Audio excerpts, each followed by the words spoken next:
Do you put any chance have any idea how many residential houses we would have by district? Gee, we don't do that housing business. That's where we go. No. We're online. We've got 2 million in the whole of New Zealand.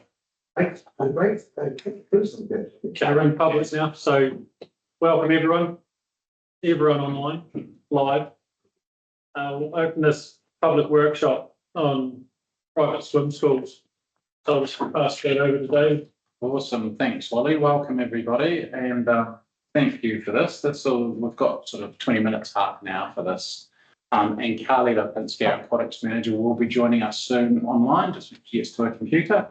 But the purpose of this is there's been some discussions, I guess, around the community and around Central Otago, around different offerings of swim schools. And currently, Central Otago runs its own swim school with a couple of swim clubs around the place. Central Otago District Council. So is it?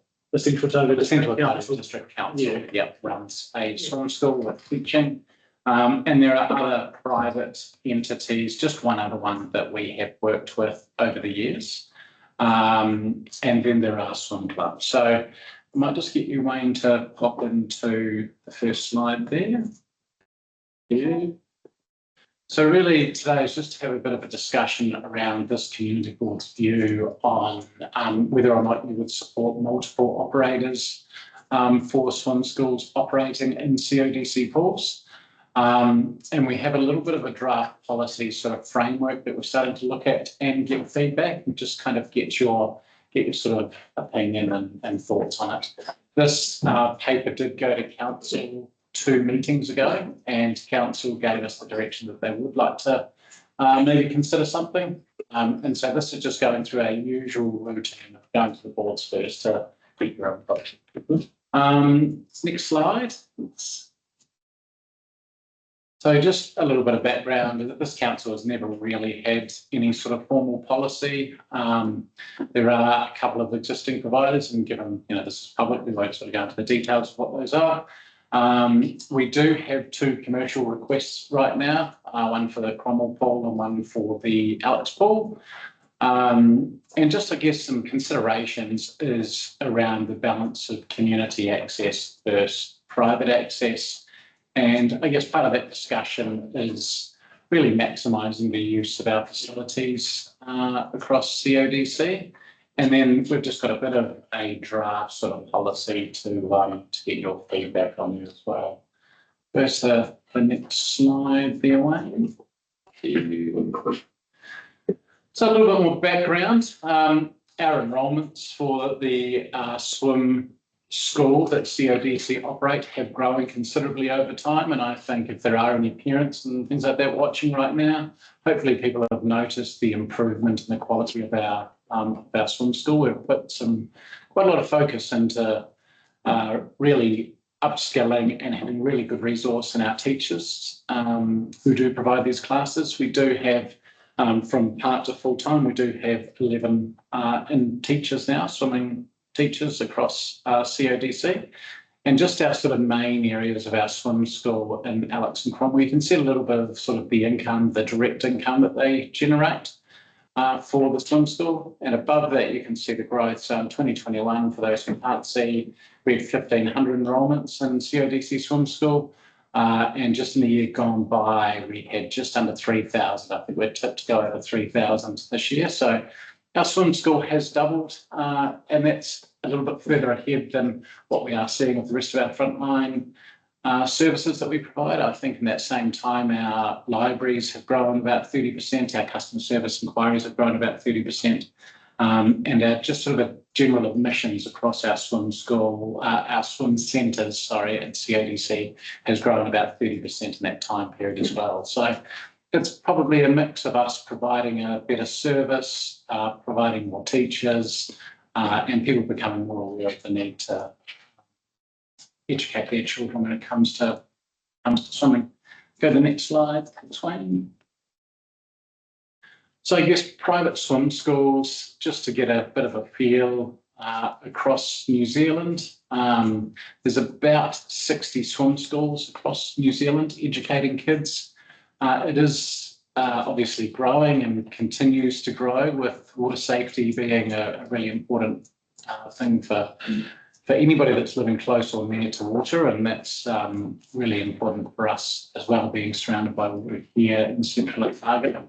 And just an interesting thing to note there, only sort of 3 councils out of the 67 operate a dual provision, meaning that the other, 64 councils generally operate their own swim schools and don't have private swim schools come in. So that's just something for us in the back of our mind, that 3 other councils sort of do, diversify themselves, and it has been a relatively new thing. And I guess many councils, much like our one, is sort of challenging us to maximise the usability of our swim centres and all of our assets, I guess. Just go on to the next slide. Thank you. Now, just to get a bit of a feel, obviously all of our swim centres have a peak and non-peak time, just to give you a bit of a feel of where they are. So peak demand is, so you can sort of see where they taper off at night, sort of 7 o'clock at night. They're a lot less busy, and at 6 a.m. in the morning, they are not as busy as well, but we are seeing those peak times sort of being just after school, around that 1 to 5 o'clock are our peak times. And then a little bit earlier in the day where we have probably more, I guess, the sort of people who aren't traditionally working coming in at sort of the earlier times in the day. And then in the middle of the day, we do have a quiet time again as well. So I guess when it comes to capacity, we know in our swim schools we are under pressure in our peak times, but as you can see there, that there is less pressure in the non-peak times. Just think about is facility utilisation. That's something that we do have a bit of a focus on. Is how do we get more people in earlier, midday, and end of the day? So just a little note there that could be a good opportunity for us to potentially provide something for commercial providers, is how we can sort of increase the usage of our facilities in the quieter times as well. Go to the next. Data on why people aren't swimming at 7 and 8 a.m. Who was there before that's disappeared? Yeah, well, It's weird. I've been there a couple of times at 6, and sometimes you walk to yourself at that time, which is quite nice. But Quite a big drop off. yeah, if we go back a slide, there won't. Does it close at 9 p.m? Is that what that slide still is? It closes at 8. So yeah, I guess we might. Every now and then you would have seen that we have had like specialist classes where we have like Women's Wednesdays, Men's Mondays and things like that, and they might run a little bit later where we just have all available in after hours, and that's sort of that little smidge that you're seeing there. But yeah, it is interesting, isn't it, how we are seeing, that's actually To be half of what it was last year. maybe people are using it again, or who knows? Yeah. So one called This is Alex. shut down or something. I don't know, but we do see different fluctuations like that. Even in our call centres and stuff, we see, a January this year versus January last year will be completely different, and even same with, like, especially around rates time, sort of around that June period, we'll see, I think last year we had double the amount of inquiries than we did the year before when it comes to customer services. So, like, looking at it sort of 1 year versus another probably isn't most a trend. We should probably look at it, say, 5 years to give a trend of where it's happening. But Was a particularly shitty summer. it was. Yeah, it was. So So how long's this ref for? Like, is it from the start of this year? Yeah. That's the financial year. So 24-25 and then 25-26 financial years. Is it nothing to do with the heating issues? They wouldn't be for that period of time. So our heating issues, The local blips. yeah. Yeah. But like, I mean, the current heating issue, we're still operating just on different. But just thinking of the numbers drop, I know my mother-in-law goes at 7 and she thought it's too cold Well, yeah, it could be. Yeah. and that'll put her off going. Yeah. So whether that factored into it, it's dropped Yeah. off. It's dropped off by 6,000 Yeah, people no, every probably year. not, but Yeah. But if loads of people went, actually, we're not. Mind you, summer wasn't that nice either, so. Yeah. I don't know, it's something we can look at and come back again as well. Just understand why that drop off, yeah. Unless something else starts up in that time, it's. So if you're to remain open longer, Yeah, what's the impact on staffing? longer at the other end. Yes. Sort of a good number to run is about 150 an hour. Yeah, so the pool's always heating and all of that kind of stuff. Yeah. But our variable, we looked at this about 2 years ago when we were looking at levels of service and the staffing, that really your only savings if you're increasing or reducing, so savings or costs, is your change of staffing. And we run in the quieter times about 3 staff on at any one time, we do like 4 in the busier times, just to allow for breaks and things like that. So if we were to extend it, then it would go up a little bit, but cool. Darlene, Alex, can you hear us?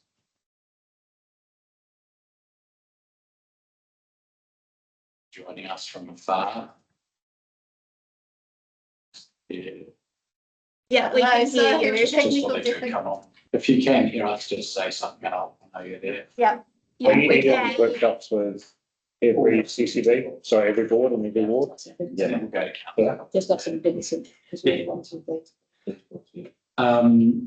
go to the next slide, thanks, Wayne. This is a little bit harder to see, but it just sort of shows, I guess, just a bit of an example of how the pools are being used and the bookings of that kind of stuff that is happening. Generally speaking, the most peak time, which is around when our swimming clubs and things like that are in, we generally try to keep one lane open at least for the public to use. And that can be a bit of a challenge for the public as well, because, obviously swim schools sometimes they go flat out down it and creating a bit of a bow wave, but we have tried to keep one lane open for our swims, for our public in that time. We'll go to the next slide there, Wayne. Is Alex online? Yeah. I just, I've left this slide up if we wanted to. I don't know, I can hear. Can you hear us?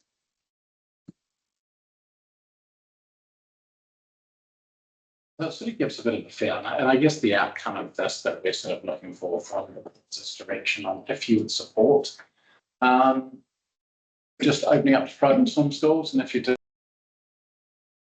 within that, and we have had a few informal discussions around this table, and this is just sort of really have that sort of public discussion and get your thoughts and your ideas. So we have downward pressure on rates of 25 grand a year, judging by that, right? Based on costs. So we could be essentially. Yeah. So what are your thoughts on the amount that private schools could bring in to bring more downward pressure on rates? Will it jeopardise the 25 grand that you're already making, or would it be a net positive? I think if it was well managed, and one of the things we tried to show there is that there are quieter times at the pools that aren't being fully utilised. So that could be something that you suggest try for a couple of years, and we don't have to sign sort of long-term agreements or anything, but it could be about how do we maximise our facilities, and it could be people that are offering Scuba lessons. something different, but a diversification that we don't. There are it's definitely those opportunities, but you can kind of see there's probably 3 times in a day where actually utilise a little bit more. And do you envisage having a private school in one lane and council school in another lane? We have to work out how that works together, but That's what happened. There was a private provider here for a number of years that she just took one lane at a time, just a one woman band, should say. But she did that for Or might be relationship shut down? where was it? That was one of the that happens in Alex. There's 2 the private swim school and the council swim school run in the main pool at the same time. And probably the discussion about it at the council table was there are so many things whereby people don't have a choice when it comes to council offerings because we are a monopoly and there's no ability for us to benchmark ourselves against others. And that was one thing that council kind of thought, well, actually, maybe a bit of healthy competition in there encourages us to keep our level of service really high as well and do better and, you know, offer something that's got a bit of commercial price tension in there, which we don't necessarily have across other things that we do. It's also a pain in the arse to get your kid into swimming lessons here. Not enough Yeah. lessons spots, so. Right, and I think so that's a really good sort of policy question. I don't know. Have we got Alex on yet? Just having a play with. Yeah, can you hear it? You can hear it, but you. Hello. Hello, can you hear us? There we have the technology. Yay. Darling. Hello. Welcome. What was the question, David? Sorry, we were just trying to troubleshoot at the time. Yeah, cool. So 9, if we just go forward a slide, thanks, Wayne. Just starting on, I guess, policy questions, and Mike asked, what could that look like? How could the two work side by side? And I guess that's your question 3 there is, what pool space is available, eh?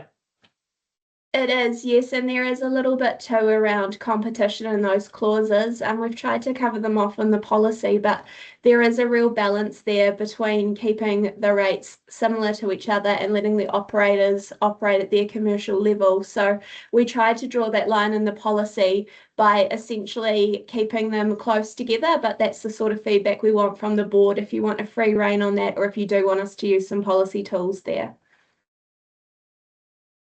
I think what's important here is how fair it is on the open market, where if you let 2 people in, why can't we let in 6? And at that point, the pool's taken. And that would be lane space, is why we limited it to 2. The question on fairness is more around how the decision of those 2 are made. So from a policy side of things, if all 6 have the ability to bid for it, then we've covered what we need to. And that's why we focused more on criteria to make sure it's a fair selection process of those 2 providers.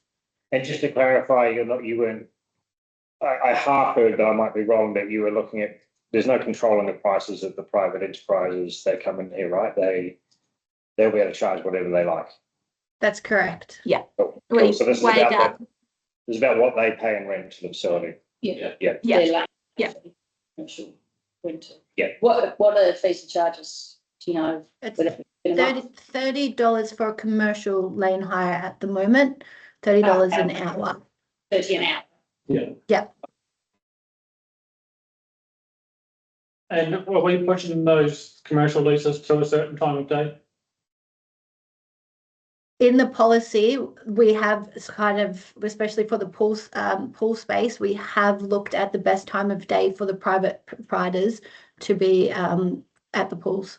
So there is a hierarchy of pool user space that ascertains how we will allocate pool space at all times, and commercial providers have a criteria in that, I believe it's number 4. Yeah, the number 4, and we've used that model to find out when we would likely realistically have space that could be utilised against those other users that are balanced with. Why are we concerned about the pool filling up with? It would just make the facility highly utilised, wouldn't it? Which is great for ratepayers. We do. Sorry. It's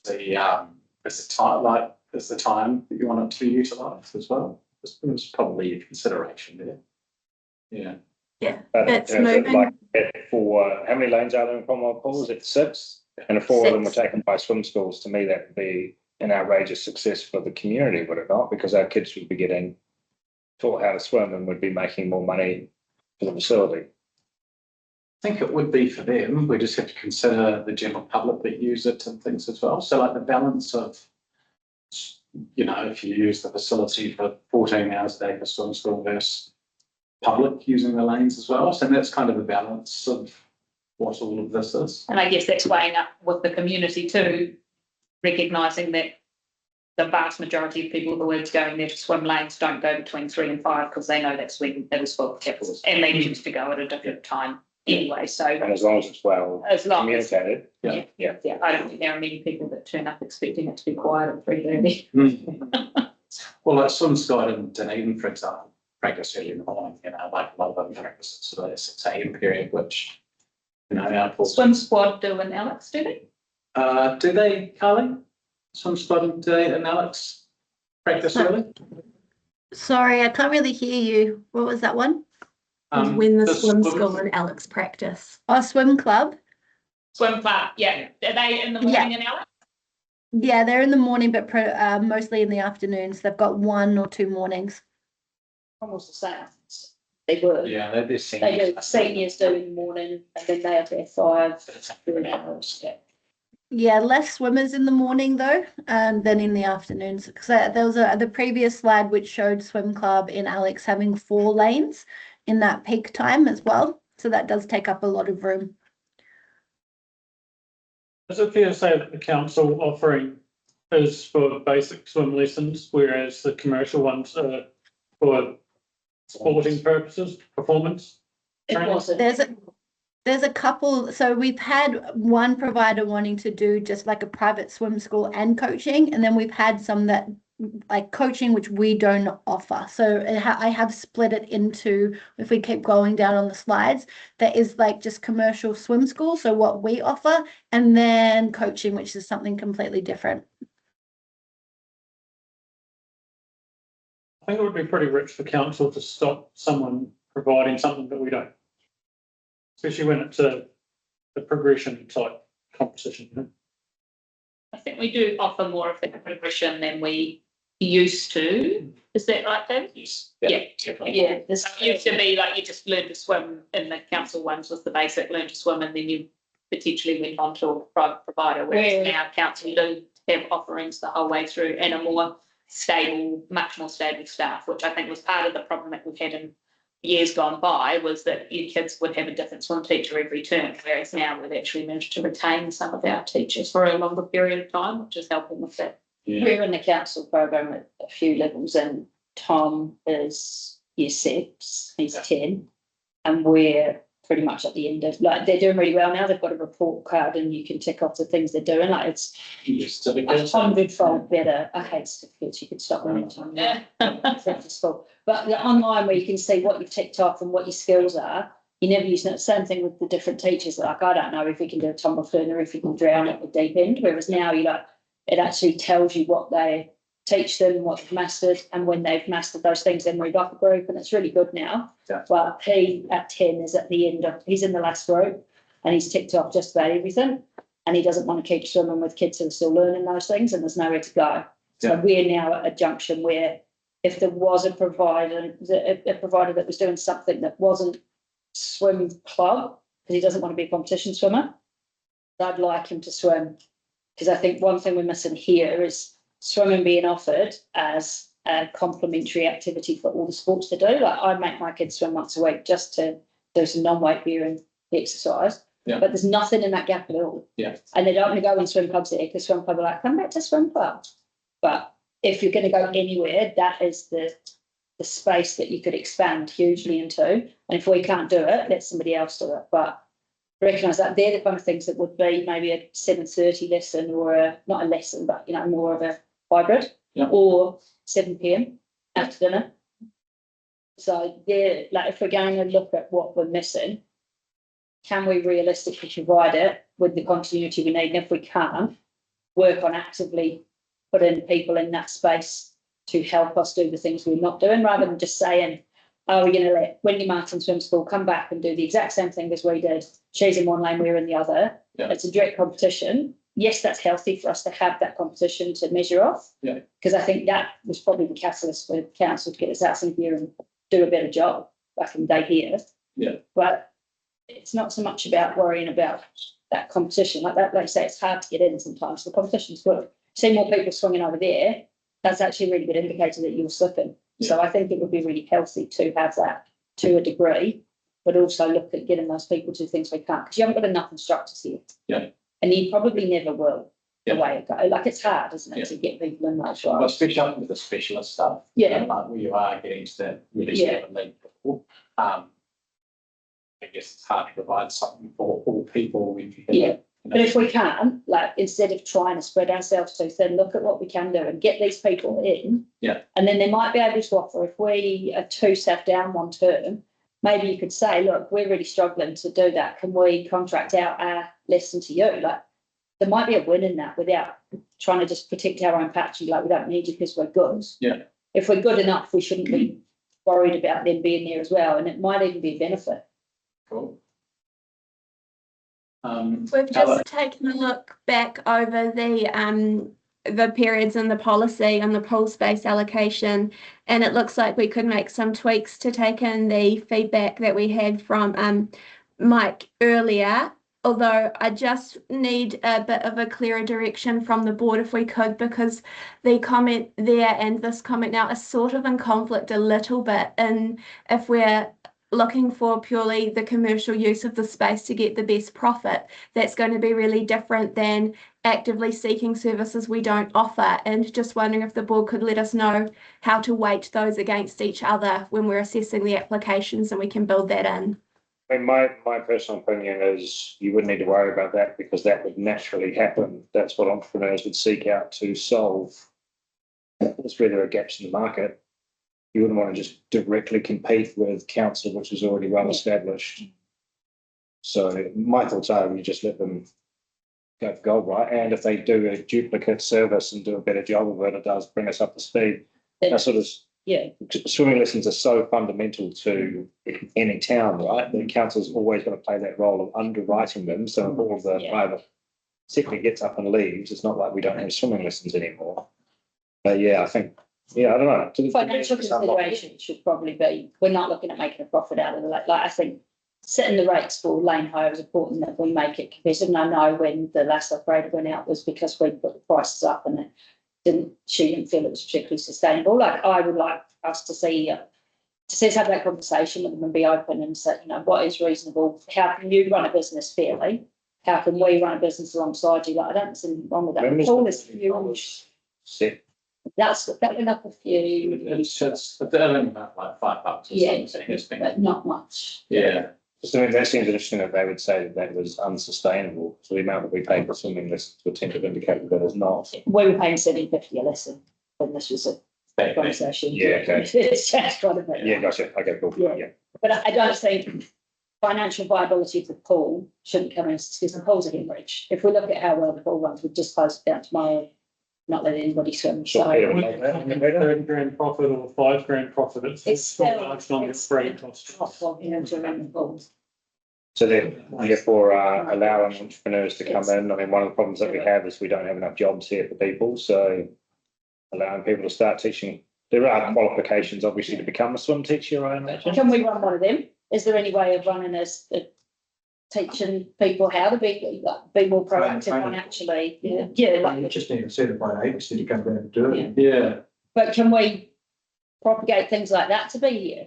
Because you could do that in the evenings. That could be 7 o'clock at night. I guess a little bit of that is where our aquatic centres are heading, where we have sort of our accesses now and things like that, lifeguards, and we are trying to be, I guess, a lot professional, I guess, and as we've continued on, and I guess to sort of what Carly said in there will always be you can't sort of be all things to everybody, but we're trying our best to meet the bell curve. I guess. But facilitating more of those things on the outside where we are actively looking for those providers to come in. I think it's healthy. I think it's good, and we can't do it. Same as property. We're not developers. We know that, but we've got look at what we can do the basics really well, and don't be afraid to let other people come in and complement that. And it's also a sound check for us to know if we're good or not. Yeah.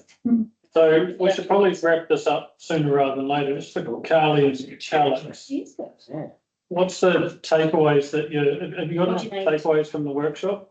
We've got a few for us here, and I was just running down to the quality standards provisions we've got in for the providers. We don't have anything at the moment about helping them meet it, and I would say we would be at least a year away operationally from being able to do that, maybe a little bit further.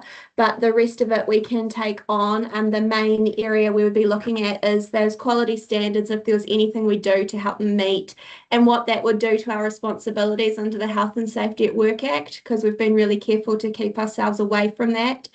I don't think we're very keen to make a lot of changes through this policy to the allocated space for priority 1 to 5 users approach, but we can certainly look at how that's been applied to this policy and try to make it a bit more flexible and to provide a little bit more of that space. And we'll work on those competition clauses for you as well. That's what we've got here. Is there anything we've missed? Yes, pretty That good. sounds good. Open up competition, go hard. Yeah. In tangible terms, so how many lanes would we be offering up out of 6? For the Cromwell Pool, it's Cromwell Community Board, we talked about the Cromwell Pool. How many does the You need that middle lane. Swim school doesn't really operate effectively over more than the outside 2 anyway, so the middle 2 is hard. A swim squad, you can go across 3, but realistically, those middle lanes do stay open to the public because you can't really teach from them. I think that's the important thing is just that balance of public too. Like that is the, especially on super busy swim club days, that's probably where my It's fairly overpowering. Yeah. But again, swim club have got a really prime position time, and as a parent of a swim clubber, it's a really bad time of the evening to be taking kids to the pool. So pushing them out, like those conversations that we started 3 years ago. So what might be quite good guidance is to, just from the board, maybe and always allow 2 or 3 lanes to public. I think it goes through. I think that's pretty critical, Yeah, 3 and 4 being left to public if you know. Unless you steer them to no and quiet times of the day. Yeah. Because we can control that too. Yeah, leave 3 and 4. Okay. Could you not just you know, again, just thinking about it from a ratepayers getting mutual benefit from this, would you not like, say, between 3 and 5, not have public swim? And just that's when you almost don't now because it's so busy with swim. Yeah, It's the really swim club should be the one that could move, as Sarah was saying. Yeah. But I think there's, what we're looking at for the workshop, go for it. Okay. Peter, is this rounding error stuff for you? Like it's not going to shift the needle on your spreadsheet? Well, it's more, it's not, I mean, every little bit helps because pools run at a loss, don't they? Yeah. Because you're providing that's the amenity value that you provide. But if there's a demand for more advanced swimming and instruction, what we see in bigger towns and cities, then if the space is growing, you can build that in and be able to cater for that. And any increased revenue is good, isn't it? And you're offering a level of service that is a little bit more than what it was 5 years ago. Yeah, I think there's a workshop that bounces off this, and I'd really like to see us go back and revisit that and look at what we do offer here and how, and like spreadsheet what goes on each day and what we could move around and add in and look at what is missing from here. Because like I say, I've got a swimmer that's about to stop paying you $130 a term. So there's nothing for him to do anymore. Yeah. Oh, yes. Do you guys online feel like got direction from this? Just try and make some final comments. You could. Yeah, We do, yes. We've got what we need. We're working off my laptop, not Carly's, which would have a bit more of the allocation on it. So we will go and have a look at that as well and bring that to Councillor Brown when we bring this to council. Yeah, awesome. Thank nice you. one. Maximise utilisation, right? Yeah, and then I think maybe just in the future we will bring, just maybe a formal operational paperback to the sport, just to have an update of all things. There's been a lot of moving parts. And obviously, I think the community would like a bit of education on some of the things that have been happening as well. So maybe not for the next meeting, but maybe in a couple of months. Yeah, that would be really good. Appreciate it. Awesome. Thanks online and thanks everybody. Appreciate it. And thanks to all the members of the public who tuned in too. Every one of you. Thank you. See you later. Thanks.